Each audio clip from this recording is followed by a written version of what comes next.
This is CBC Winnipeg News.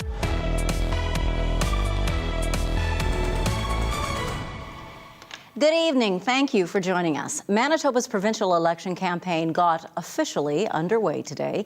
CBC's Bartley Kivas shows you what happened on the first day of the campaign. Okay, thanks so much, Your Honor. Take care. PC leader Heather Stephenson left the Lieutenant Governor's house this morning, kicking off a 4-week provincial race.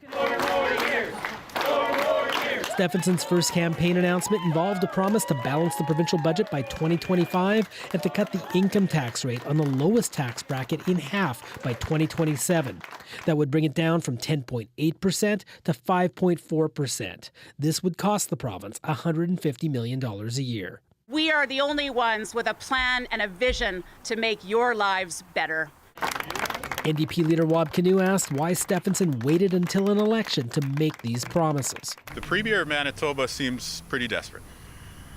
Seems like there are plans being drawn up on envelopes and napkins and whatever is within reach of the PC party campaign team. But there was more from Stephenson today. She also promised to order Manitoba Hydro to remove the federal carbon tax from natural gas bills. Stephenson says she has a new legal opinion to make this happen after the Supreme Court of Canada denied a previous challenge. As I understand that the original Supreme Court decision was very narrow. Liberal leader Dougal Lamont called a renewed carbon tax challenge outrageous. This is a premier who's kicking off her campaign saying she doesn't care about the Supreme Court of the law. Both the PCs and the NDP entered this race with a full slate of 57 candidates. The Liberals only have 41 so far, and Lamont says his party could fall short of a full slate. Lamont also woke up this morning to find the NDP touting an apparent endorsement from former Liberal cabinet minister Lloyd Axworthy. I kind of don't care, because I actually don't think it's relevant, quite honestly. Like, this is a letter. This was a letter written to Wab Kinew that the NDP then said, okay, well, let's stick this on the front cover of the Free Press. This is just the first day of what polls suggest could be a very close race. The election takes place 4 weeks from today on October 3rd. Bartley Kivas, CBC News, Winnipeg.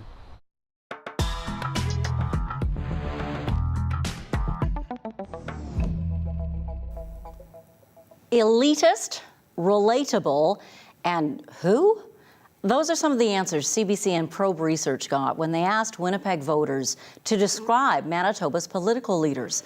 The voters are all from Winnipeg ridings that could be key in deciding which party forms our next provincial government. CBC's Ian Fraze explains.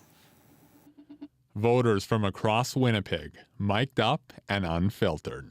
Out of her depth and ideological. He feels untested, and I don't know exactly what to expect if I were to vote in that direction. I wrote down who, and I'm really, really sorry. 8 voters from Winnipeg swing ridings in a room. They're part of a focus group organized by Probe Research in partnership with CBC. The goal? Understand voters in the ridings the PCs are trying to keep and the NDP trying to take. What I want you to do is write down 3 or 4 adjectives. How would you describe Heather Stephenson? Every person had negative things to say. I wrote entitled, elitist, and distrustful. The focus group had more positive views of the NDP's Wab Kinew. I think he does come with a unique perspective because of his problems in the past, and hopefully that means that he will deal with issues in a new way that maybe will have a better impact on our community. While some in the focus group did not have much to say about Liberal leader Dougal Lamont. Never heard him speak, never seen him.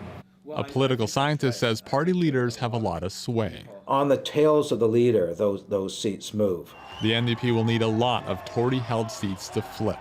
They won 18 seats in the last election. They'll need 11 more for a majority. Christopher Adams says the NDP will need South Winnipeg. The PCs have Southdale, Riel, Seine River, and Fort Richmond, where the NDP is trying to win over voters by promising a new ER at Victoria Hospital. In North Winnipeg, seats like McPhillips, Rossmere, and Radisson will be hotly contested, as well as the Liberal leader's seat in St. Boniface and a recent tight by-election the PCs won in Kirkfield Park and Fort White. Outside Winnipeg, the NDP is aiming for Selkirk, Brandon East, and Dauphin, seats they lost when the PCs were elected in 2016. What's working in the NDP's favor is their support in Winnipeg. Many in the focus group were leaning toward the party, which tracks comparably to recent polling in Winnipeg. We see turnovers, and a lot of those seats that are contentious move over. So it's not like a seat here or a seat there. Adam says the PCs also have positive momentum. After years of austerity, the Tories have spent big money in the last year, tempering voter anger. Ian Fraze, CBC News, Winnipeg. We'll hear more from that focus group a little later in the program. With fall courses beginning, university students are getting ready to hit the books and take notes and write essays. At least that's how academic leaders hope they'll approach their studies in this age of artificial intelligence, or AI. CBC's Emily Brass explains. First-year students at the University of Manitoba are getting their bearings on campus. They're also navigating the university's recent guidelines on powerful new AI tools like ChatGPT. If you're in a writing block, you can get something going, and then you can definitely build off of it. Google and YouTube is more confusing. ChatGPT can give more specific information. ChatGPT is a bit like a search engine, but with very specific, tailored results. For instance, you can type in a question like, what role did Louis Riel play in forming Manitoba? And a history essay pops up in the screen within seconds. ChatGPT can work on anything from poetry to statistics. That's a growing concern for the university. Cases of plagiarism using the app are on the rise. Instructors can note when there's changes in your writing. It's many times what we see with ChatGPT is that the writing is very generic, very vague. He saw several cases a week over the summer session. At the start of the year, there were nearly none. There's even been instances where ChatGPT was sometimes left in the essay at the bottom of the page. The student union is spreading the word. But the penalties can range anywhere from an F on the assignment all the way to disenrollment. And especially for international students, the consequences are very, very severe because it can impact and affect their visa. They say, when in doubt, ask your instructor if it's okay. I used it to find the articles, and I went to read the articles that I needed to use, and those are the ones which I referenced in my paper. So I think that was an appropriate way to use that. If you can't beat them, join them. Nursing prof Kim Mitchell told her students, go ahead and try it. I thought there's no way that ChatGPT could write this assignment. There's literally no way. She made the project complicated, requiring hands-on work and analysis, things ChatGPT isn't good at yet. Most of her students said they won't use it again. As a human, you have the ability to discriminate between what's good information and what's not good information. Because if you just indiscriminately put everything in that ChatGPT did, you probably would not be very high quality work. But with AI getting better all the time, the university expects to see more students cutting corners with ChatGPT. Emily Brass, CBC News, Winnipeg. Many students, especially international students, have been grappling with the cost of living due to budget constraints. On-campus housing options are limited and costs are high. CBC's Zubina Ahmed spoke with students who've been struggling to find suitable and affordable housing. While finding his way around a new campus, Keshav Malhotra is also looking for a place to rent. The 20-year-old is an international student at the University of Manitoba. I've been roaming on foot. I've got 17,000 steps clocking every day. Still yet to find a decent place. Malhotra started his search from India through Kijiji and Facebook Marketplace, only to realize when he got here, his expectations were not met. There are listings, you go, they don't turn out to be the way the photos are, and they ask for a lot of rent, even though there's 8 people sharing one washroom or something like that. Tracy Carhugo came as an international student and is now the president of the University of Manitoba Students' Union. She says even if UFM offers on-campus housing, these options are limited. You'll find that the residences on campus are usually pretty full because we have about 1,100 beds, but that is for 26,000 students. Carhugo adds that finding off-campus housing can be more difficult because of many scams and fake advertisements. And so many times we'll find students telling us that let's say the landlord told them, send a security deposit of 200, maybe even when they were back home, and then they come here and that address does not exist. Sanjeev Thakur tried to find houses online through Kijiji. The first place he moved into was a small room shared by 4 people. His portion of rent, $650 a month. There have been a lot of scams recently, and everybody is taking advantage of the international students because the first thing they need when they reach here is a house or a room, and everybody falls prey to it. Last month, Federal Housing Minister Sean Fraser floated the idea of capping the number of international students to ease pressure on the housing market. Carhugo says the government should prioritize federal funding for students rather than blaming them for the housing crisis. Zubina Ahmed, CBC News, Winnipeg. The city of Winnipeg is assessing the damage after someone broke into the yard of a water treatment plant over the weekend and went on a rampage. RCMP say a man climbed into an excavator in the wee hours of Sunday morning and used it to damage or destroy multiple vehicles and also damage a building. When RCMP officers arrived, they climbed aboard the excavator and demanded the man stop the machine. They say he refused at first, but eventually complied. A 39-year-old man from Winnipeg faces several charges, including assaulting a police officer. Members of 2 Orthodox churches in western Manitoba are wondering how to clean up vandalism inside their buildings. They were shocked to discover someone had spray painted a white powder, likely from a fire extinguisher, inside 2 churches in Leonard over the weekend. Painted icons on the walls, pews, offering tables, all of it, everything covered at Holy Trinity Ukrainian Orthodox Church. Just down the road, St. Elijah Romanian Orthodox Church had the same damage. 2 valuable wedding crowns, you see them there, were also missing. It's been the second day of a trial for a correctional officer charged in connection with the death of an inmate at Headingley Correctional Facility. The CBC's Stephanie Cram was in court today and brings us the latest. In the days and months leading up to the 2021 death of Headingley inmate William Amo, a crisis negotiator says anxieties were high among staff and inmates. It was the peak of the pandemic and inmates didn't have access to many essential services, like being able to talk to a chaplain or elder. And to prevent the spread of COVID, inmates and correctional officers did not interact as much as normal.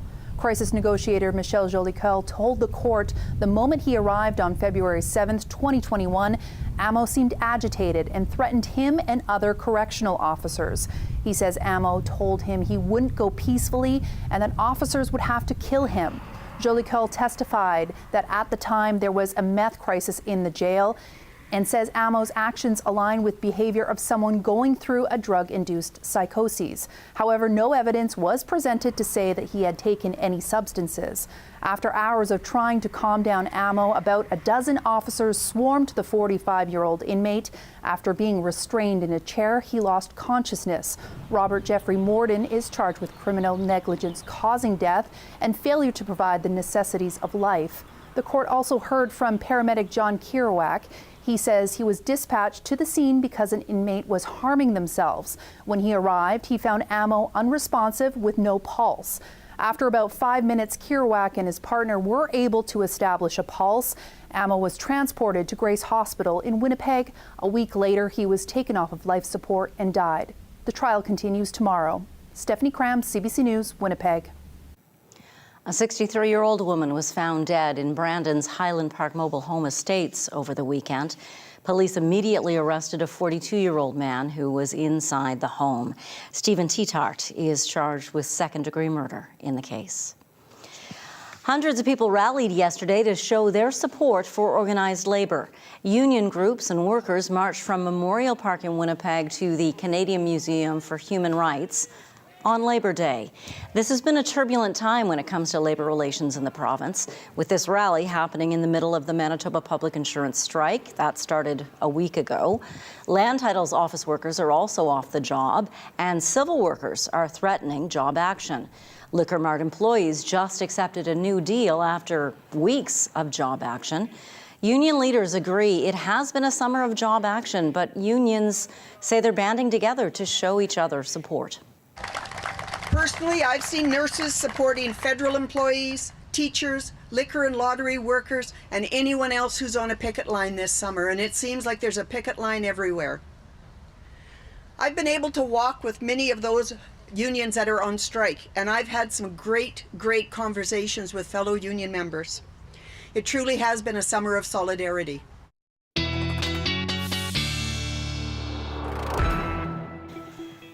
Meteorologist John Sauter joins us now. Hey, John. Hi there.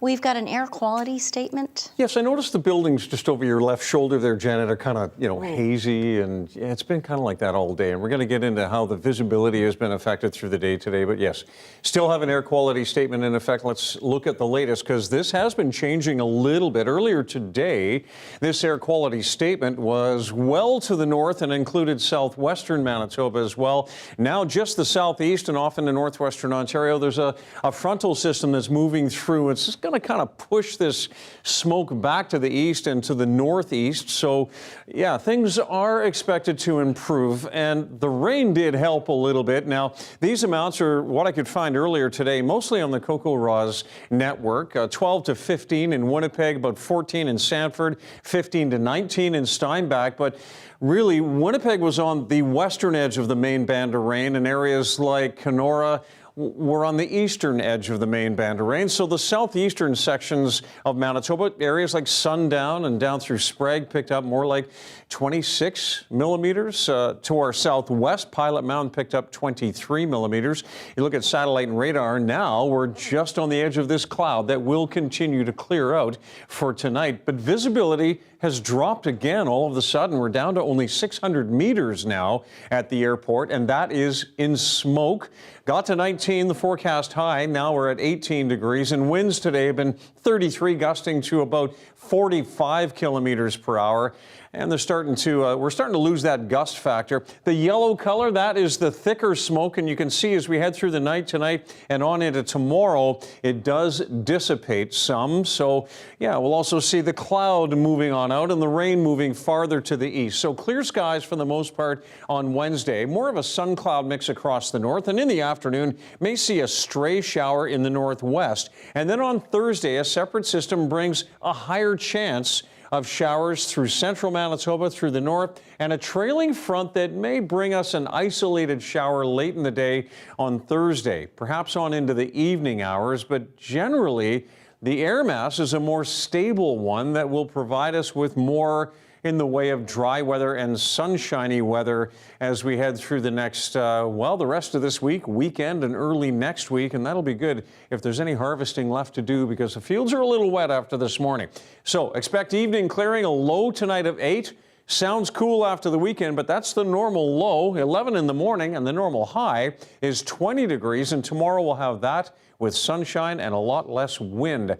Long range, looking like temperatures a little above seasonal, 22s and 23s right through into Friday and Saturday. So Janet, things are looking a little more stable. We'll get by Thursday with a bit of afternoon cloud. Okay, we'll check in with you a little bit later, John. Thank you. You bet. Faith leaders from across Canada are lending their voices to calls to search Winnipeg area landfills. They gathered this afternoon with family members of Indigenous women whose bodies are believed to be buried in those landfills. CBC's Cameron McLean was at the gathering late this afternoon. Dozens of people from faith groups across Canada have gathered here at Camp Morgan, near the entrance to the Brady Road landfill. At least 6 different denominations are represented here. Many people have crosses and collars worn by ministers. Leaders of the Evangelical Lutheran, United, Presbyterian, and Anglican churches organized this demonstration.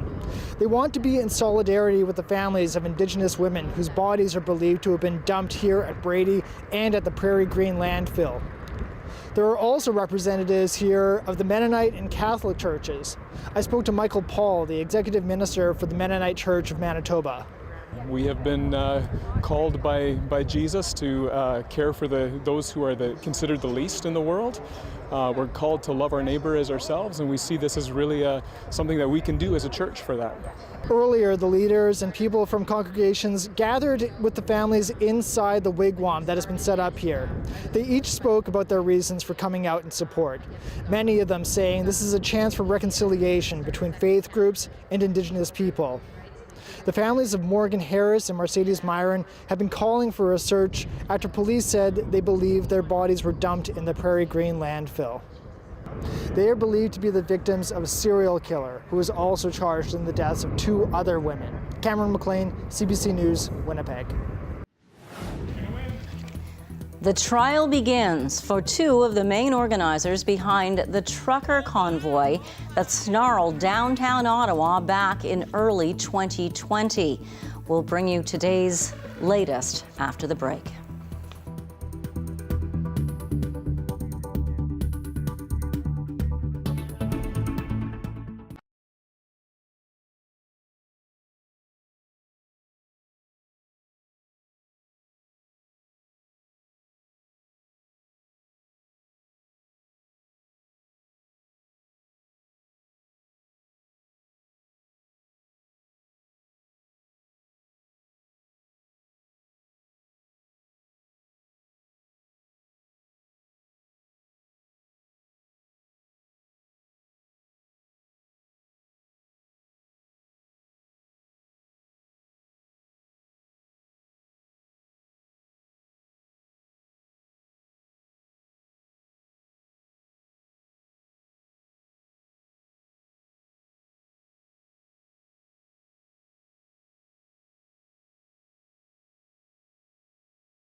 Two of the main organizers behind the trucker convoy that crippled downtown Ottawa last year are now standing trial. The judge-only trial heard opening arguments today from the Crown Attorney. CBC's Rafi Boudjikanian reports. Tamara Leach's entrance far quieter than the events that made her famous in Ottawa. Hold the line! Hold the line! Freedom! Leach and Chris Barber each accused of mischief, intimidation, and obstruction-related charges after they helped organize the 3-week trucker convoy that shut down parts of the national capital in the middle of winter last year. Ostensibly, it aimed to end pandemic-related public health restrictions, though some demonstrators also sought to topple the federal government. Police largely watched until the feds implemented the Emergencies Act, granting them extra powers like freezing financial assets and towing vehicles. Leach and Barber were both arrested at that time. The accused sat in court today as the prosecution called those 3 weeks last year an occupation. Leach had no opinion about that. What do you think of the use of the word occupation by the Crown? I think I'm just going to have a cigarette. But her lawyer had thoughts. When there are Ukrainians under real occupation, it's an insult to them and anybody else who's survived an occupation. Some observers say there may be more than semantics at play in the defense's rejection of that term. If you're talking about an illegal occupation, you're basically starting from the get-go that anything that you might say would be construed as encouraging people to carry on with illegal activity within an illegal occupation. The trial is expected to last just a little over 2 weeks. The Crown intending to call at least 22 witnesses to the stand, including former Ottawa Mayor Jim Watson, as well as some of the downtown residents who sought a court injunction against the truckers' bullhorns last year. The defense arguing the latter voices are unnecessary for the matter in question. Rafi Bujikani, CBC News, Ottawa. Trade opportunities are high on the agenda as the Prime Minister tours Southeast Asia. And high on the list of those trade opportunities is helping fill the gap the Ukraine war has created in global food exports. The CBC's Evan Dyer has the story. Prime Minister Justin Trudeau met today with Indonesia's Joko Widodo, host of this year's ASEAN summit and leader of its largest nation.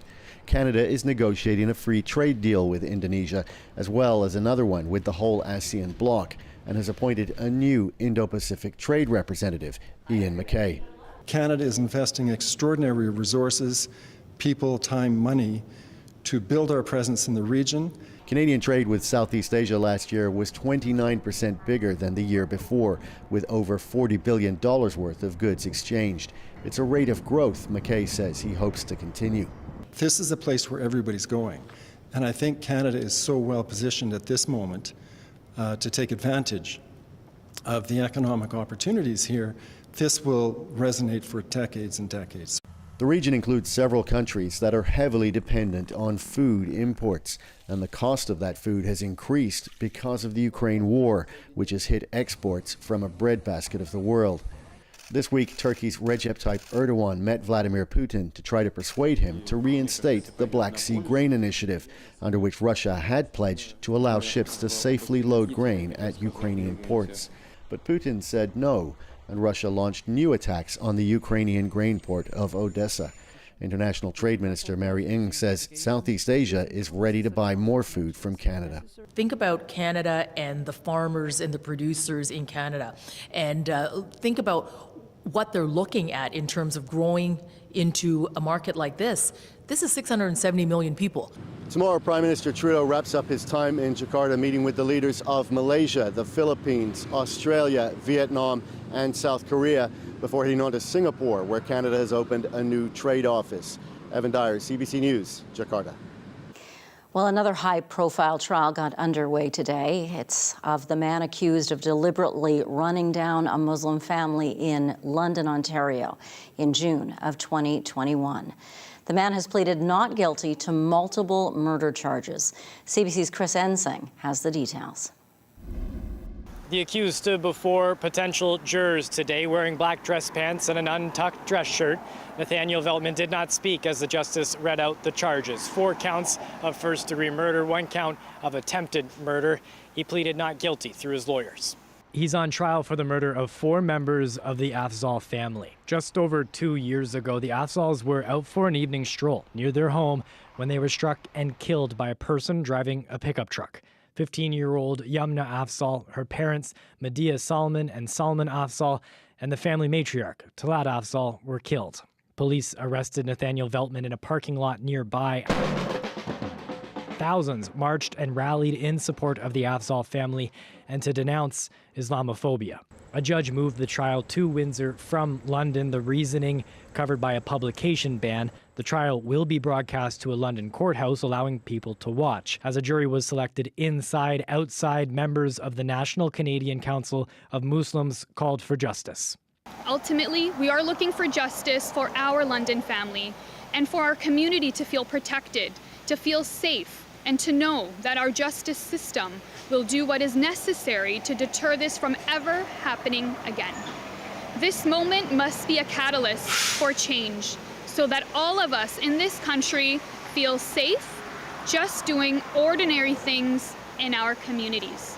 The NCCM has called for more effort from the federal and provincial governments to combat Islamophobia and commit to promises made following the attack in London. Those calls echoed by the organization Canadians United Against Hate. What we have called for repeatedly, both before and after this incident occurred, was for the federal government to undertake a nationally coordinated anti-hate strategy, coordinating with the provinces. I'm going to be thinking about my kids for sure.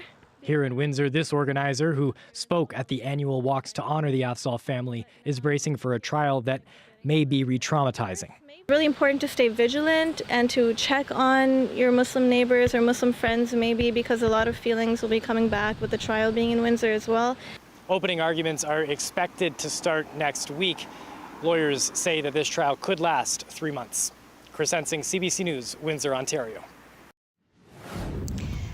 Still ahead tonight, we're going to hear more from that group of Winnipeg voters. These are people who live in ridings that could determine the outcome of the next election. Find out what they think about Manitoba's political leaders after the break.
Well, as you saw earlier in the program, CBC Manitoba worked with Probe Research to hear what voters have to say as we head into this provincial election campaign.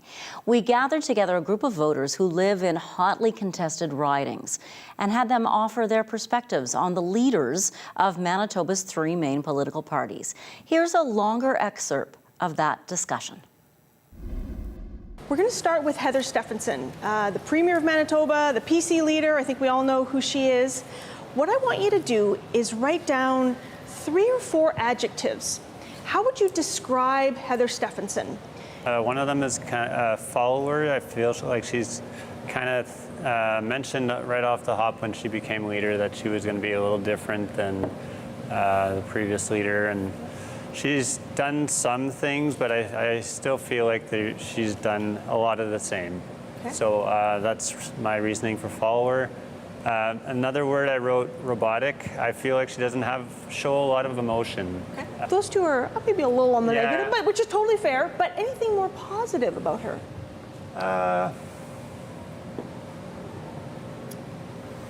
I can't think of too much. No.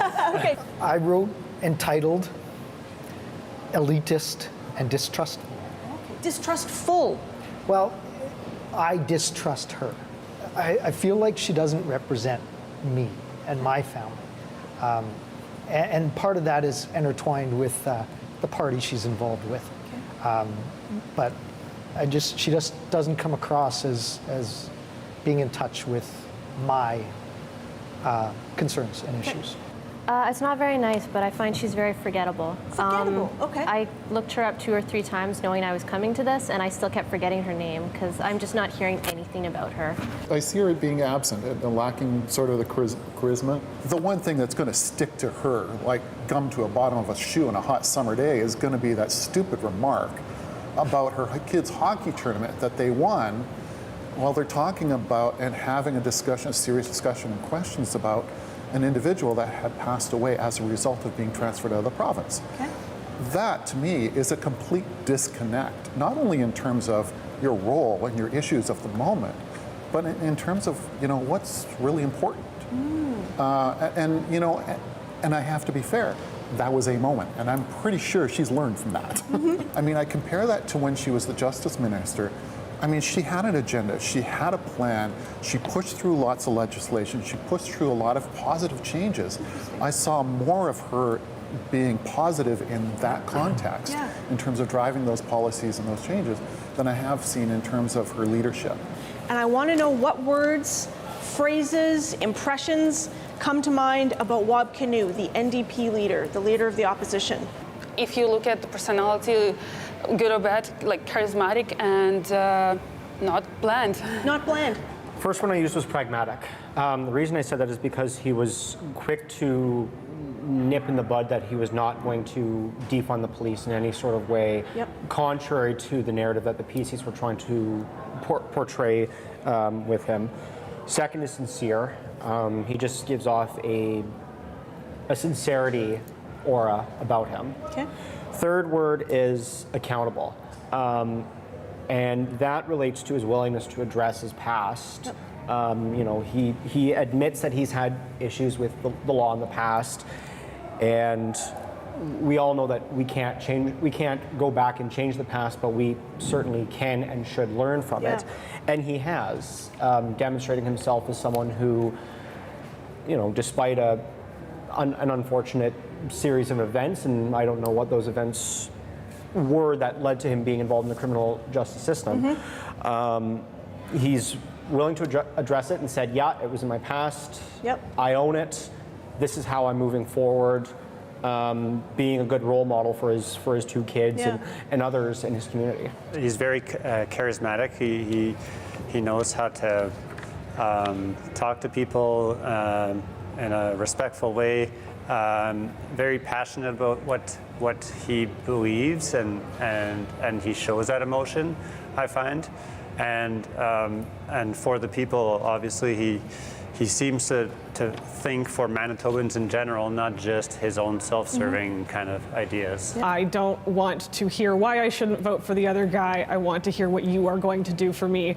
The only negative is just that, yeah, he feels untested, and I don't know exactly what to expect if I were to vote in that direction. So it feels more hopeful, but I don't know. Inexperience is where I'd started out, and because he's relatively new, he's a neophyte to the political scene. I think some of the things they brought out are impractical, they're ambitious. I mean, his past. I mean, I don't think he's done enough to own it.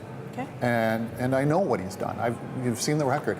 And the PCs are hammering on him in that respect. And this is something he should come forward, because a couple of these things, I mean, they're not overly serious, and he has been pardoned for them.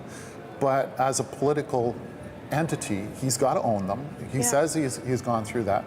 But I think, he needs to develop a more trust with the people that he has actually done that. And I don't think he's done enough to do that. Is that past a deal breaker for you? Would you go so far as to say deal breaker? So. But no, okay.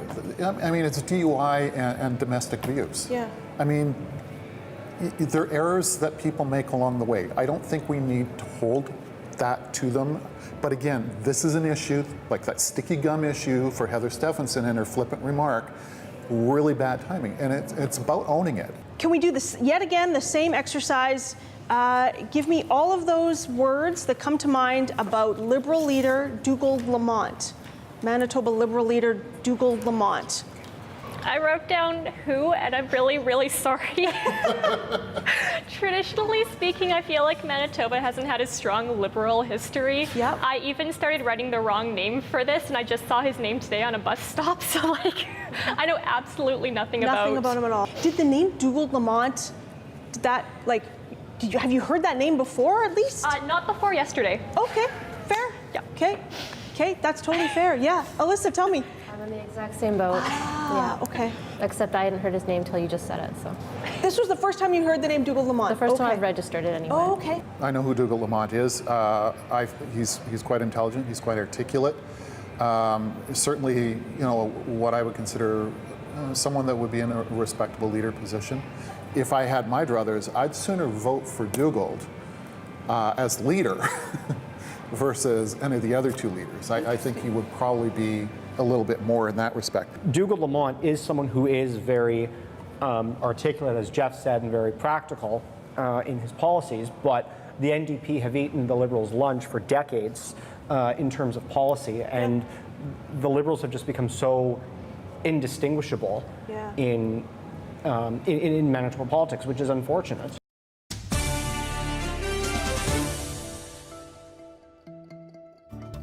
As we head into this campaign, here's something you can put down in your diary. You can watch Manitoba's three main party leaders go head-to-head right here, 6 p.m., September 21st.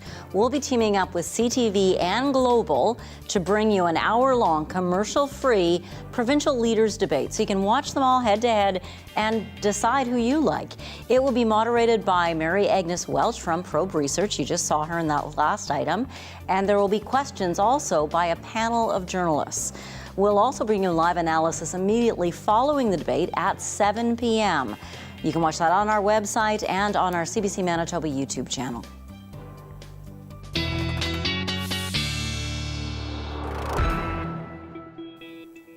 Meteorologist John Sutter joins us once again. Some kids went back to school today. That's right, they did, but most of them go back tomorrow. Yes, so I have prepared a special school bus stop forecast for you kids.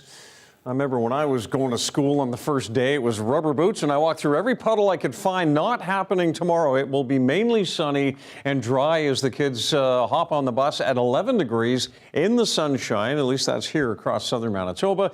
And then heading home, it'll be mainly sunny sky and 20 degrees for the later part of the afternoon. So very sunny pleasant. I say pleasant because winds won't be all that strong either. Right now we're at 18 degrees in Winnipeg. 19 was the forecast high, and we sat at 19 through most of the afternoon. We're at 18 at the Forks, 19 in Morris and Eli's, Steinbach at 17 right now, Selkirk at 18 degrees, and 17 to 19 through most of the southwest, including Brandon, Swan River, Dauphin.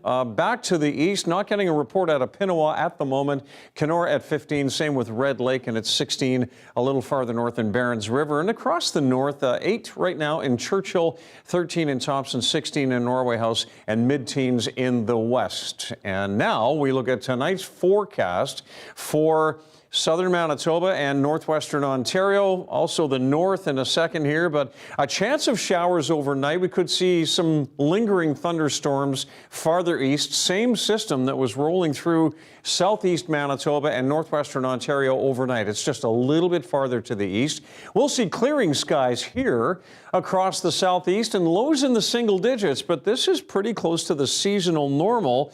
A little warmer in Gimli at 11, and then off into the southwest, still some hazy sky out there, but boy, some lower temperatures starting to show up. Swan River, the low at 3. Now, these lows are first thing in the morning, really, so probably just before sunrise, say about 6 in the morning, but a low of 4 in Brandon. 8s around Portage, Morden, Winkler, Carman, and then across the north, we've got some 3s and 4s. Flin Flon at 7 in the morning, and then Norway House for a morning low at 6. Nice recovery tomorrow, mid to upper teens. A little bit more chance of a shower around Flin Flon, otherwise a sun cloud mix all across the north tomorrow. Lots of sunshine here in the south, 20 to 22 in the southwest. Southeastern Manitoba, well, we're looking for 20 degrees and sunshine here in Winnipeg. Also in Emerson, Steinbach at 19, same with Sprague, 18s in Barons River tomorrow, and Pinawa, and then off into northwestern Ontario. A little cooler, a little bit more cloud farther to the east, but mid-teens for Kenora, Red Lake, Dryden, and Fort Frances. Thanks very much, John. You're welcome.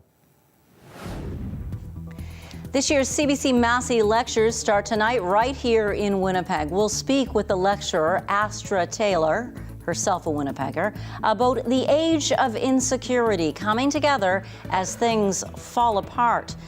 Our conversation is next.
The 2023 series of CBC Massey Lectures begins tonight right here in Winnipeg. This is an appropriate place to start, given that this year's lecturer, Astra Taylor, got her start here. She was born in this city. The book that forms the basis of her lecture series is called The Age of Insecurity, Coming Together as Things Fall Apart. I spoke with her on Friday. Astra Taylor, thank you for joining us. Thanks so much for having me. So how does it feel to be the Massey lecturer? It feels pretty intimidating, I'm going to be honest. There's some amazing, huge shoes to fill. And I really, I did my best. I wrote these lectures. It's also a book with a lot of a sense of really wanting to use this opportunity to say something meaningful, to speak to the challenges of this moment. So I'm really hoping that it resonates with people. People find some using it, that they find some solace in this idea that we're all insecure, and also that maybe it helps spark some indignation too. Sparks indignation so we can get to that collective action component that I think is so critical. You say insecurity is the defining emotion of our time. How so? Well, we all have felt insecure. We probably feel insecure about ourselves, maybe about our hair, but also, about our jobs, about saving for retirement. Maybe we feel anxious about climate change. I think insecurity is really pervasive, and it's interesting to couple it with inequality. We're used to talking about inequality these days, to the gulf between a handful of billionaires and the rest of us, and it's really important to have that lens. But I think insecurity helps us actually understand what inequality means day to day, what it's like to actually live in a radically unequal society, and to have to scramble and strive. So, I think insecurity is something that in its universality can actually teach us a lot about not just the human condition, but the way we structure our economy and our society as a whole. Do you think we are more insecure in this age than we have been in past ages? Well, I think that human beings, by design are insecure. I mean, we're vulnerable creatures. We can get sick. We can be wounded. We're mortal. So I call that existential insecurity. I think there's just something fundamental to being human. We are existentially insecure, but it's not just that. I think the way we structure our economies also makes us insecure. And I call that manufactured insecurity. So, one example I use is just advertising. It's hard to imagine an advertisement ever saying, hey, you're okay. It's the world that's messed up. So you don't need to buy anything. And that manufactured insecurity is intensifying. So I'm in no way saying insecurity is something new. I think that would be false. I think actually it's something we share with a lot of other creatures on this planet. But there is something about this manufactured insecurity that's ramping up. And the good news is that manufactured insecurity doesn't just have to exist, right? We can do something to change it, to build systems of social security, collective security that might actually meet our real needs and help us tackle all of the urgent crises of our time. So that's the part of the title, The Age of Security, Coming Together as Things Fall Apart. How would we come together to make things better? What I've found is that actually when you kind of face your insecurity, you look at your condition and think about your vulnerability, that can actually connect you with other people. Insecurity can be the basis of solidarity. This is one reason I think insecurity is useful, where the concept of inequality encourages us to look up and look down at sort of the extremes, right? Extreme destitution, and again, those billionaires. And that's important. Insecurity can encourage us to look sideways and see potentially powerful commonalities, and again, face that sort of vulnerability that is part of the human condition, and maybe start organizing so we can take better care of each other and take better care of the planet. Astra Taylor, thank you so much for your time today. Enjoy the lecture tonight and the rest of the series, and thank you for sharing your ideas with us. Thanks for having me. By the way, the CBC radio program Ideas will broadcast Astra Taylor's lectures in November. Look at that gorgeous hummingbird. Our Bryce Hoy, our reporter, captured this for us over the weekend. He was taking in the beautiful weather at the English Garden at Assiniboine Park, and so was that bird. Coming up, John Sauter with his 7-day forecast. Stay with us.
Your 7-day forecast is coming up right now across Western Canada. We're looking at mid-teens, even mid-20s out around Kelowna, 18 here in Winnipeg. But that heat that was here on the weekend has moved down east with 29s and 30s, even this late in the day in southern Ontario. So as we look at the long-range forecast, our weather here becomes more stable. Low 20s, a little bit of cloud Thursday afternoon, a very slight chance of a shower. And this stable weather takes us right through the weekend and on into next week.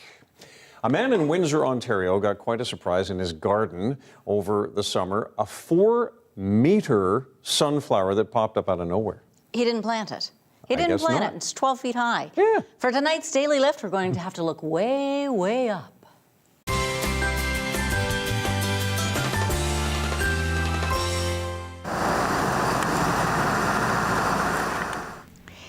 This is Bertha.